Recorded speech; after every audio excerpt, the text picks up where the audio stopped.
And my camera just went blurry. All right, so we are recording to the cloud per Josh's suggestion. And blurry. You are kind of blurry. That's okay. There we go. Cool. Welcome to CultureFix, everybody. My name is NoraRahimian. I'm here with Josh Weiss and Natalie Crue, and today we're talking about cybersecurity. If you're watching this after the fact, please feel free to share any questions you have in the comments below. Natalie and I and Josh will check in and we'll follow up. So this is interactive in the long term and not just in this moment. For those of you who don't know, CultureFix is a global network of artists, activists, entrepreneurs, creative people from all around the world who are using their platforms for social good. Natalie and I met on Twitter 6 years ago. It's our 6-year anniversary this year, this month actually. We met 6 years ago on Twitter during someone's Twitter chat, and Natalie was talking about global hip hop and politics and activism, and I was like, what? Me too. So we literally had 4 tweets. We had a tweet back and forth. I slid in the DMs. We got on a phone call, and 2 conversations later, CultureFix was born. We realized that we both knew amazing people around the world who were doing great things, and those people didn't know each other. And so we were like, let's connect them, let's give them resources, let's amplify the work that they're doing. And so Natalie and I actually had started CultureFix and were doing Twitter chats before we ever even got on Skype. This was before the days of Zoom. People were still using Skype. So before we even ever saw each other. And so part of what we do is bring interesting people who are doing interesting things to share their experience and share their knowledge with us, which is why Josh is here. Josh is head of LA Creative Technologies. And Josh, do you want to just introduce yourself to folks? Yeah, sure. It's so great to be here. I love what CultureFix is doing. I've attended some of these talks before, and I really have benefited from them. I started LA Creative Technologies about a decade ago. Before that, for the decade preceding, I was both, and still am, a DJ, and also doing sort of random technical work. I worked in bookstores and record stores and nonprofit NPR affiliate, crunchy radio stations up in the Bay Area. And I was always sort of applying technology, whether it was selling dusty books on the internet or selling records on eBay when that was first starting, or coming up with how to do podcasting before there was an Apple, an Apple podcast store and all that stuff for radio stations. So I was always applying technology to creative fields. And so for the last decade or so in LA, I've been working with creatives and passion-driven businesses, which includes nonprofits that throw outdoor concerts and architecture businesses. And it's funny, since my first business was in the cannabis field 25 years ago. It's funny getting back into that from a professional sense. But whatever it is, just working in industries that the tech community, IT community generally doesn't serve. And in that process, I've really had to pay a lot of attention to cybersecurity, because when I started 10 years ago, cybersecurity was kind of a nice to have thing. And as we're going to talk about today, cybersecurity is certainly relevant from a business perspective, which I talk about a lot, but it's also for anyone, because our family photos and our kids' photos and our own personal information and everything we have is on the internet, just like this conversation is on the internet, right? It's everything is on the internet, and cybersecurity essentially means, do we know how to process the information that we're reading every day and the news that we're reading every day? And do we know how to, limit our exposure to the wrong information and interpret it? And then just how to keep things safe, how to make sure we're not losing our info, make sure our info is not getting in the wrong hands, and also how to, at the same time, not be too paranoid about the whole thing, because there's only so much we can do. But that's a quick, in a nutshell, where my passions lie and what my business is about. I think that's a great transition into the topic for today, because I think sometimes when people hear cybersecurity, it feels so, I don't know, I picture men in black suits and it's very high tech, modern, but it really is something that touches all aspects of our lives, regardless of how much or how little you're using technology professionally or personally. And I wonder, what are some of the things that people most commonly overlook that they should be thinking about in kind of the day-to-day use? Well, I mean, the first thing that people overlook is that the term cybersecurity itself, it just means being safe online, which I think we called this talk, right? It's like, if we're looking at how to protect $1 million business, that's one thing. And that's like a whole nother topic than we're speaking about today. But in terms of like, when I give cybersecurity trainings to employees of businesses, I frame the whole training in that everything we're speaking about in this training applies to your personal life every day. And the things that I bring up a lot is that having our phones on us at all means that someone can know where we are and means that someone can track our movements. And I don't necessarily, that's not something that we need to worry about all the time. But there was this really interesting article in the New York Times last year called Tracking Donald Trump. And they did this article where they were able to show exactly where Donald Trump was on all these different days just by going through his phone, not his phone records, by going through the phone records, because they showed, okay, like we knew Donald Trump's schedule. We knew he was supposed to be, you know, playing golf on this day and doing whatever the hell else he was doing. And they were just showing that we can find out a lot about people just if we know where they live, right? We can look at what are the phones that come and go from this house. And so one of the things for people to think about is that our movements are essentially all monitored and tracked now. And the only way around that is to leave our phones at home. And so that's one of the things I like people to know, if there's people who are watching this who are activists, right? Is like, just be aware that simply by having your phone, period, you're trackable. That's one of the things I like to remind people about. But the other is, now that our entire lives are online, like I was just looking through old family photos the other day, and I was thinking, wow, like if I grew up now, we wouldn't have these printed documents, right? It's like so archaic having a photo. And right, like anything that we have that's important is basically stored online now. And I think it becomes so automatic that we think, okay, cool. It's like in iCloud. I don't have to think about it anymore, right? But that we have to think about what's important to us and back that up. Because like backup is another thing that we think about in terms of our businesses, right? But like our entire personal lives are on the internet. And like, if we were to lose all this communication that we've had with people, right, it could be like losing some really, really important and personal things. So if I want to like throw two things out to start, it's like how much of us is online from a trackability perspective, if that matters to you, and how vulnerable we are to like losing the photos of our children, or losing the memories of our relationships, or of like switching phones and realizing we had the wrong setting enabled and we can no longer like have those photos. So I mean, that's two things that I would start with, because it goes into how much we are personally connected to our devices and to the, I guess, the memories in a sense that we rely on them to produce. Yeah, well, this comes up a lot when we work with artists who are like, oh, well, I have all my fans on Instagram. I have all my show photos on Instagram. I have everything on social media. But then what happens if you get blocked, or if Instagram goes down and now you no longer have that information? And so what we tell artists is to, you know, have your own email list, have your own, you know, don't rely on the platforms that we use so much. And I think what I hear you saying is a similar version of that, is own your own content or your own data somewhere. Yeah, well, and there's two ways to look at that specifically. What's really interesting is that Europe is way ahead of the US in terms of privacy restrictions. And so Europe came out with this thing called Gdpr, which was 2 years ago, which in essence is designed to be a consumer protection mechanism.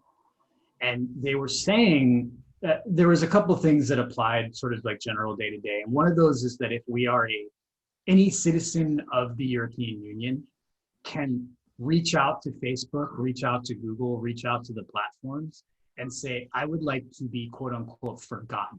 I would like to be removed from your systems And it required that the platforms change the way they operate, because like every website we go to, like we're just tracked so much online. And so GDPR meant that the platforms had to keep track of what they knew about us better, so that there was an accountability mechanism if I want to be deleted. But one of the other things that GDPR brought is that Facebook is now making it possible to transfer your photos to Google or transfer your photos to Dropbox. So you can essentially export, you know, for the artists that you're talking about. I don't know if it's in Instagram yet, but because of GDPR, and that actually hit California earlier this year, we had something called CCPA, which again doesn't matter so much like from like the personal level, except that it means that these companies are being forced to give us more flexibility. And so what I tell people is two things, is like, without going overboard and like trying to make like a crazy list, what are like the 3 to 5 things that you really care about that are online, right? And like for me, that would be my photos that are in Google Photos. That would be like the content of my email, you know, a few other odds and ends like that. And what I suggest to people is like Facebook has this thing now, like I have what, 12 years of history in Facebook, more, 15. Like if you can transfer those into Dropbox, with Dropbox, you can plug in a hard drive and you can copy everything that's in your Dropbox onto a hard drive. And then the really important piece, unplug the hard drive. People think a backup is if they have a hard drive plugged into a computer. But then if your computer gets stolen or if your computer gets like a virus, you just lost your backup, right? So like a very, very simple thing to do, you could do it in 2 hours, is you could think about the most important stuff, get it into Dropbox, and then copy the Dropbox to a hard drive. And just put the hard drive in a drawer, right? Or like if you have a partner, put the hard drive at your partner's house. Like just like you can do very, very basic things so that we can have the convenience of being online in the cloud, but we have this thing. So if I'm an artist, I can have a hard drive that has all my masters on it, and has my photos on it, and has my important documents on it. And you can, even if you run that backup every couple months, it's better than nothing, right? Because you can have 90% of your stuff, right? And so that's what I look at, is like, enjoy the convenience of the cloud. I am personally not someone who says like, don't use the cloud. I've kind of accepted most of the privacy implications, and I would just like, leave my phone at home if I didn't want someone to know I went to a certain place, you know, or if I was involved in like really sensitive political stuff, I would have a burner phone, right? So I want to get to this question of, so one, what I hear, and you know, in California where we're dealing with fires and earthquakes, and I remember in school being taught to have like an earthquake preparedness kit. I still sleep with like shoes next to my bed all the time, just in case. Yeah. And so thinking about data security as part of, you know, the same way you have like your passport and your birth certificate, thinking about data security in that same kind of way, so that it's not just what's in your laptop or what's in your computer, but where else can you keep your information safe? And the other thing, I think a lot of us feel like it's inevitable that we're going to be tracked, that they just own our data. We just press acknowledge without reading the terms. And so what I'm hearing you say is that there are some way, it's not as inevitable as we think that it is to have our data. Can you talk about that a little bit, about what it looks like to reclaim or protect yourself in those ways? I mean, here's how I look at it, is this, like, because of the life that I live, I mean, certainly, like, if we go to a place where, like, there's a database of people who are, like, commies, you know, or, like, lefties or whatever the hell we're going to be called, I mean, all three of us certainly are going to be on that list, right? And, like, we can't really go back from that, right? We've been doing that forever, since there was an internet. So, like, on the one hand, there's an inevitability to the fact that, like, in terms of like our habits and our preferences, like, things are going to be known, right? I mean, I can't speak for Natalie, but you and me, Nora, like, they know we travel to a lot of places. They know we engage in music. They know where we lean on the political spectrum, right? Like, that to me at this point is inevitable, because it's too late, unless you've been unless you've been protecting that for the last 15 years. I don't think we can hide from that. And that's why, like, I don't see it as that important to, like, don't post things you don't want people to know, because unless you've never been on the internet until today, in which case that would be great advice, I don't think we can prevent that because it's already out there. What I see as being preventable is like very, very tactical. Like if I'm going to organize an event now and that event is going to be private, that event is going to be organized from burner phones, and that event is going to be done over encrypted messaging or like in person, right? Like I think that tactically, like if I was going to start attending some sort of meeting, which I didn't want to be, held accountable for or arrested for, I would leave my phone at home. I don't want people to know, right?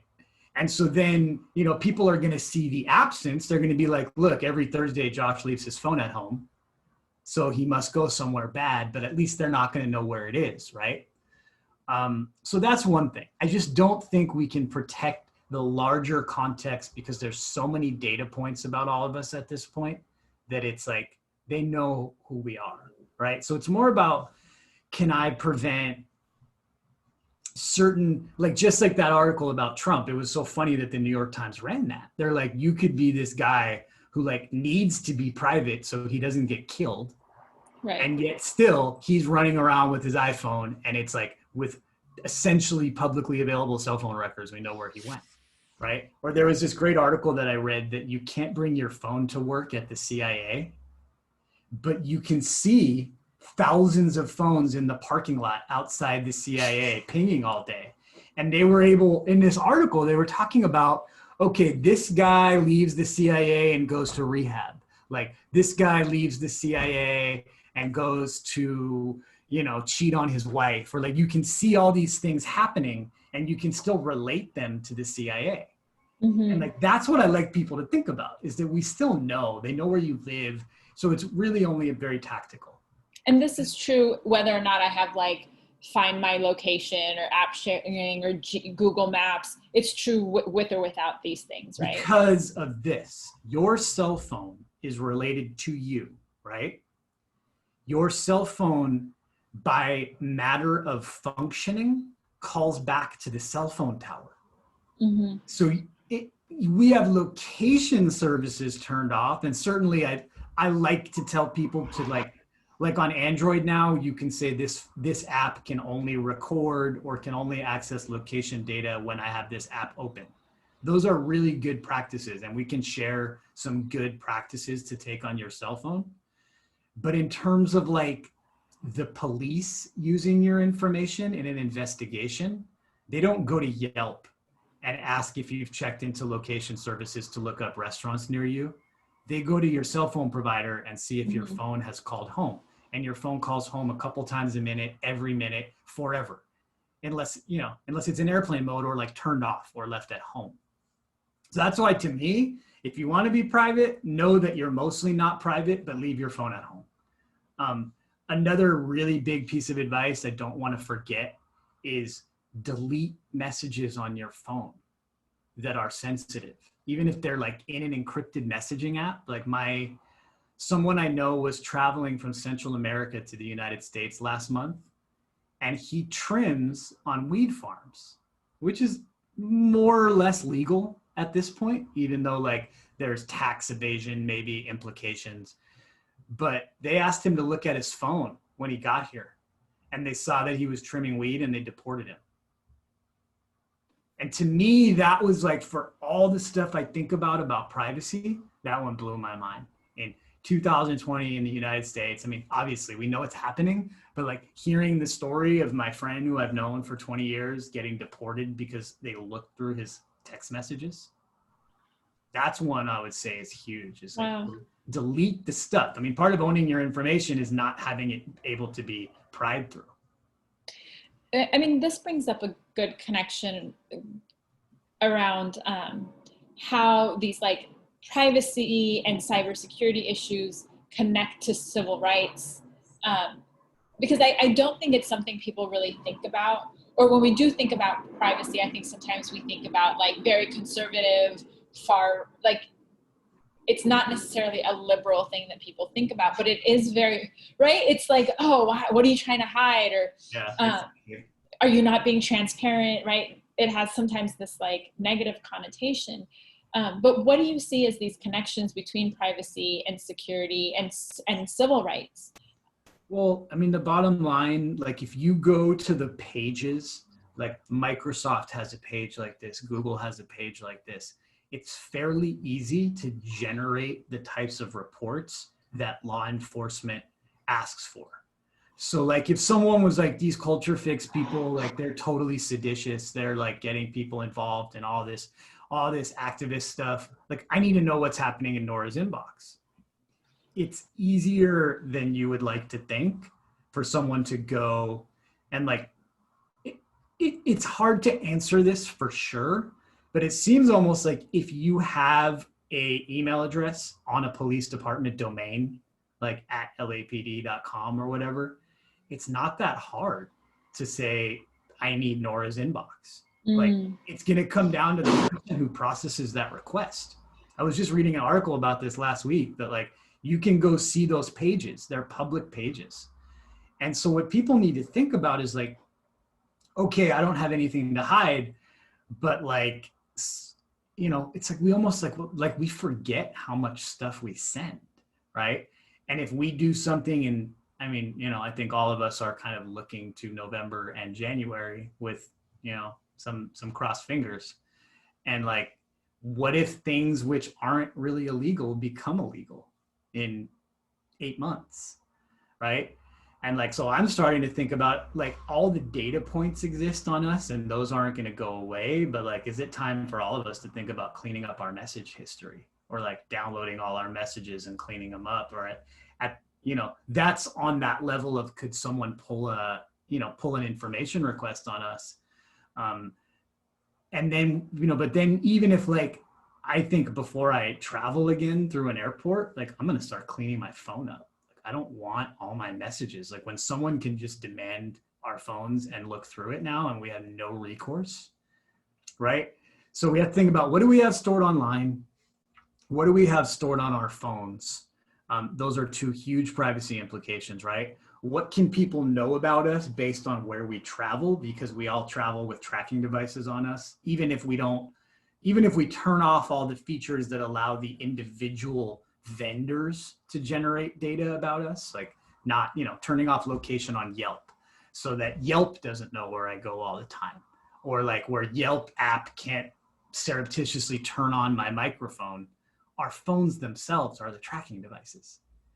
And, you know, so I just think that's where it really starts to come together of like, we don't know where we're headed. Like even without some like scary notion of what might happen in the election or whatever, like, you know, terrible things were happening under Obama with privacy. Like, it's not even about what happens next. It's just like more like when you can paint a picture about what we do based on our movements because we're being tracked, that's where cybersecurity and privacy come in. So there's two things that I hear. One is like the big picture, they're gonna know. And it's the kind of small details that you can hide and protect. But what it makes me think of is, you know, we know the US government has a long history of sending in like spies and infiltrators, right? Like COINTELPRO and now rather than physically having to do it, they can just track it. Our phones are kind of doing it for them. And so thinking about how do we clean that out? The way you would like vet new people into a group and like, right? It's almost like, to me, that's the analogy that comes up. Yeah. Like, is this somewhere I can have my phone? Yes or no? Yeah. Is this, you know, do I need to take my phone? And I think part of what you're touching on, Josh, is changing the way that we interact with our technology. Like the idea of leaving my phone, I know makes a lot of people like, and so it's changing our relationship with technology. I want to share, you sent some kind of takeaways with us before this that I want to share with folks. And let me share the screen because I can be this fancy, at least with technology. That's good. So I want to reiterate this idea that you shared of not assuming that emails and photos and texts and all the stuff that goes on your calendar are safe just because they're in the cloud. And so to make these kind of physical backup, you know, like, and this is true also, I know a lot of folks like, oh, well, I might need that email sometime in the future. Now we know that we can download it, put it on a hard drive, take it off your computer, but have it saved somewhere else. Because the big platforms have been pushed really hard to provide that service. Like they were trying to never push it. Like it's not evident, but like Google has a way you can download everything Google knows about you and all your data, like, you know, but you have to go find this stuff. And one thing I want to say is that with my clients I work with, it's about backing up their data, like for professional reasons and in case it gets like deleted. But like you mentioned your artists and all their photos. The craziest thing is that we build these followings and then they can just be taken away from us. Right. Or like Amazon decided I was fraudulent and wouldn't let us access our Amazon account for like a month and like required us to like send a fax and like do all this super arcane stuff. Like the platforms control our data. And they can just block it for a month. You know? The other thing is turning on two-factor authentication. And then the thing, I think to me what's interesting about this is having your employees and contractors and family and friends. And so what this brings up is how much the same way in real life, you know, you take care of each other in a community. Yeah. Safety online is also about taking care of each other. Yeah. And so I'm going to have my two-factor, you have your two-factor so that my emails to you don't get seen when you get hacked, for example. So really how important it is to have a community of kind of vigilance around these things. And on that one, it's interesting because I've been so far talking about the stuff that we can't really prevent, which is like if a cop needs to find out where your cell phone went, I'm fairly certain, like I keep reading so many articles that will mention in passing, like how technology was used on the case. And like, it's not even, you know, it's not even like commented on. It's just like, oh, this happened and this happened. But what we can prevent is someone hacking us. And two-factor authentication, which means that even with your username and password, someone can't access your email account, even if they steal your password. It prevents like 95% of hacks or more. Wow. I mean, the number is staggering. That like almost all hacks happen because of stolen passwords. And almost all stolen password hacks are prevented because of two-factor. Which also is the reminder to change your passwords frequently. Change your passwords frequently. Well, actually, the advice is becoming, don't do that. Change them once so they're secure and then use two-factor. Oh, wow. Like, don't use the same password in every place, but like Microsoft, which essentially sets the standards that like cybersecurity is evaluated against for like most organizations, because everyone uses Microsoft tools. They have revoked the advice to change your password every 3 months, which it used to be. Oh, wow. They say use two-factor authentication and then use, you know, like the kind of passwords I like are not necessarily the ones that are like a bunch of gibberish, but it'll be like a long word, right? It'll be like a long phrase, like CultureFix was founded 6 years ago, ! @ Something you can remember really easily, but that no one's ever going to guess. Here's the thing, two-factor authentication is free. It's free and everyone offers it and you can set it up in like a half hour and it basically makes you unhackable. It's like crazy, right? So sure, the government can still track us, but the ability of, you know, like what you see a lot is like journalists and activists, they get targeted by these hacking campaigns. People want to cause a ruckus. So they'll start getting phishing messages all the time. I mean, that was how Hillary's emails were hacked. It was a phishing campaign because her John Podesta didn't have two-factor. Like this is the real stuff that we read about in the news that is like, you know, that is like moving $1 trillion economies into chaos. Could have been prevented with two-factor. This is the other thing you were talking about, is that you're never truly private if you're carrying your cell phone around. It's kind of like a walking tracker. And so, you know, within, I think this is the important piece, like don't go overboard within your own comfort level, leave it at home sometimes, keep the trackers guessing. And And then to delete sensitive emails and texts.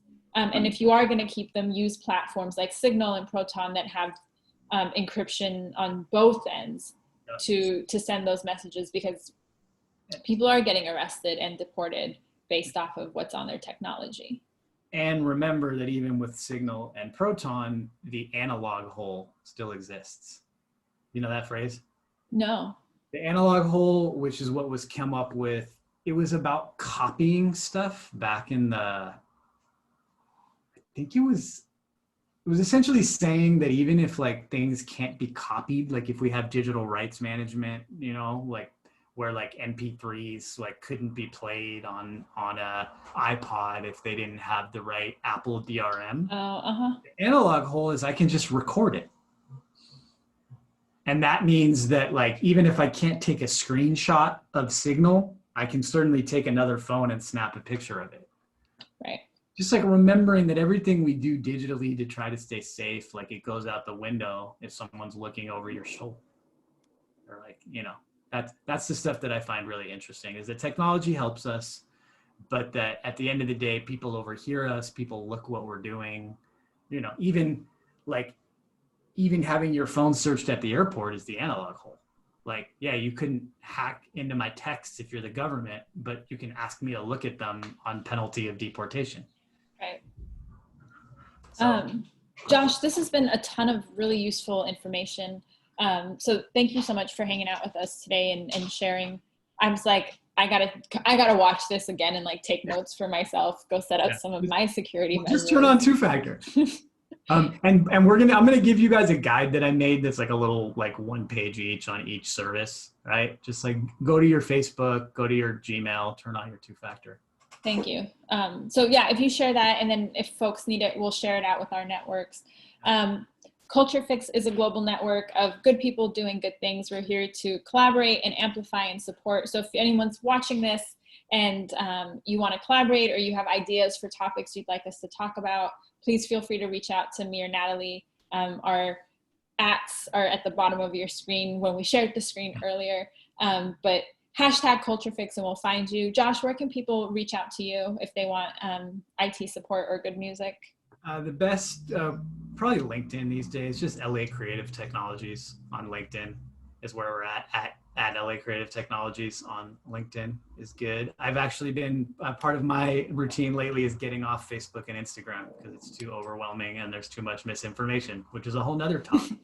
we should do a whole other thing on that.